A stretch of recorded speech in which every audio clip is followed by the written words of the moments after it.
नमस्कार दोस्तों, मैं अंकुर उपाध्याय स्वागत करता हूं आप सभी का आपके अपने YouTube channel share market analysis में। दोस्तों अभी मैं आपके सामने जो बात करने वाला हूं स्टॉक के बारे में, यानी स्टॉक मार्केट के बारे में, इनफैक्ट स्टॉक के बारे में नहीं है। लेकिन उससे पहले ज़रा मैं आपसे कहूँगा कि बाज़ार के बारे में आपको कुछ जानकारी होना बहुत ज़्यादा ज़रूरी है, जो इवेंट होने वाले हैं।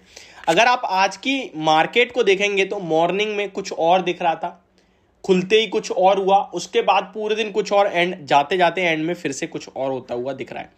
आप लगभग फ्लैट टू पॉजिटिव खुले, उसके बाद आपने शार्प गिरावट देखी, उसके बाद आपने शार्प तेजी भी देखी।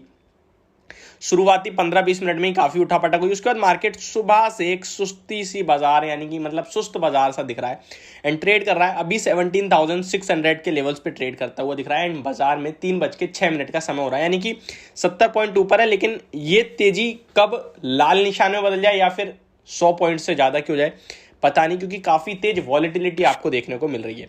इंडिया विक्स की बात करें, हालांकि 1% का उछाल इंडिया विक्स में भी अभी के सेशन में देखने को मिल रहा है। लेकिन अगर दिन के दौरान का हाई देखें तो 21 का, यानी कि यहां से 5%, एक टाइम ऐसा था 5-6% इंडिया विक्स ऊपर था। अभी तो 1% की तेजी देखने को मिल रही है आपको इंडिया विक्स में, यानी कि शांत है, क्योंकि मॉर्निंग के बाद से आप देख रहे हैं फ्लैट काम कर रही है निफ्टी। शायद काफ़ी बिगनर्स हैं जिसको इंडिया विक्स के बारे में नहीं पता होगा, तो मैं बता दूं ये वॉलेटिलिटी चेक करती है इंडेक्स। इससे अगर इंडिया विक्स ऊपर आ रहा है तो आप इससे समझ सकते हैं कि वॉलेटिलिटी बहुत हाई है। वॉलेटिलिटी क्या होती है? उठापटक, एकदम निफ्टी 100 पॉइंट ऊपर है, एकदम नीचे हो गया, मतलब अनसर्टेनिटी मार्केट में बहुत ज़्यादा है। और ये आपको आज 19 सितंबर है, कल 20 है, परसों तक ये आपको वॉलेटिलिटी बर्दाश्त करनी पड़ेगी। इसीलिए मेरी आपने थंबनेल पे देखा होगा कि 21 सितंबर से पहले माल मत खरीदना।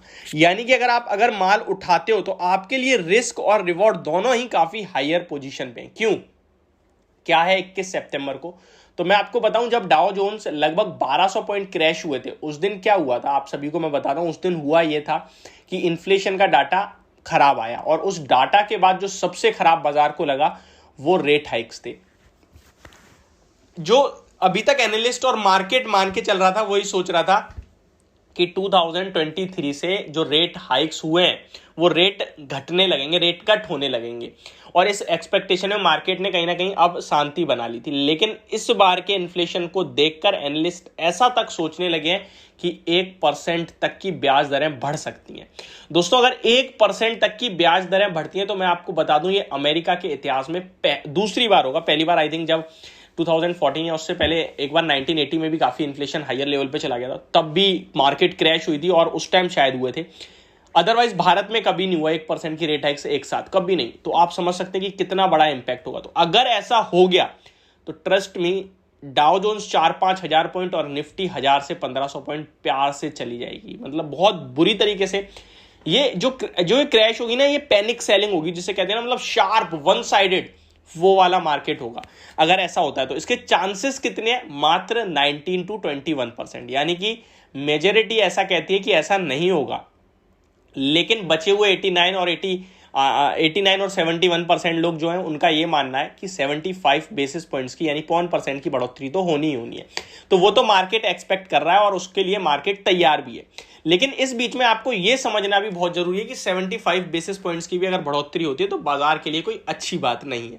अगर 75 बेसिस पॉइंट्स मार्केट इस बार बढ़ाता है, अमेरिका बढ़ा रहा है, तो हमारे भारत में भी कुछ नहीं तो 0.5% की बढ़ोतरी इन्फ्लेशन में करनी ही पड़ेगी, वरना हमारा रुपया कमजोर हो जाएगा। तो ये आप समझने की कोशिश करिए। अगर ऐसा होता है तो ग्रोथ स्लो होती है। ये सब ना को रिलेट करते हैं एक दूसरे से। जितना आप समझने की कोशिश करोगे उतना ज्यादा उलझाते जाएंगे। तो सिंपल ये समझिए, रेट हाइक्स होने से कर्ज लेना महंगा हो जाता है। कर्ज महंगा होगा तो कंपनियां कर्ज कम लेंगी, कंपनी कर्ज कम लेंगी तो उनकी ग्रोथ स्लो होगी। यही सारे रीजंस होते हैं। और जैसे जैसे रेट हाइक्स हो रहे हैं वैसे वैसे ग्रोथ की स्टोरी जो है वो स्लो डाउन की तैयारी हो रही है, यानी रिसेशन की भी आप कह सकते हैं। तो इसी के चलते मार्केट फियर में है और उससे पहले मार्केट वॉलेटिलिटी दिखा रही है। 21 सितंबर को फेड की मीटिंग है ब्याज दरें बढ़ाने को लेकर। इतना तो सबको पता है ब्याज दरें बढ़ेंगी। कंफ्यूजन केवल दो चीजों में है, 75 बेसिस पॉइंट से बढ़ोतरी होगी या फिर 100 बेसिस पॉइंट से, यानी 1% से या 0.1% से। अगर इनकेस 1% हो गया तो बाजार क्रैश हो जाएगा बहुत बुरी तरीके से। वहां नो डाउट इन्वेस्टर के लिए तो मौका ही होगा, क्योंकि बाजार में आज नहीं तो कल तेजी आनी है। लेकिन एक ट्रेडर और एक पोजिशनल ट्रेडर और जो मतलब कमजोर व्यक्ति है या फिर मार्केट में ना है, वो नहीं बर्दाश्त कर पाता गिरावट। वो अपने स्टॉक में अगर 2% की करेक्शन हो जाए, 4 लोग कह दें बेच दो, तो वो बेच देगा, उसे खुद पे कन्विक्शन होता ही नहीं है। मैं तो आपसे ये कहूंगा कि आपके पास क्वालिटी स्टॉक है तो निश्चिंत बने रहें, लेकिन अगर आपके स्टॉक में जरा भी प्रॉब्लम है तो डेफिनेटली आप रिव्यू करें। और फ्रेश एंट्री अगर आप लेना चाहते हैं तो दोस्तों एक दिन का समय और ले लीजिए, पहले सब कुछ क्लियर होने दीजिए, उसी के बाद पोजीशन बनाए। तो ये मेरी पूरी वीडियो, होप आपको सब कुछ समझ में और क्लियरली समझ में आ गया होगा। Thank you so much for watching this video. Have a great day.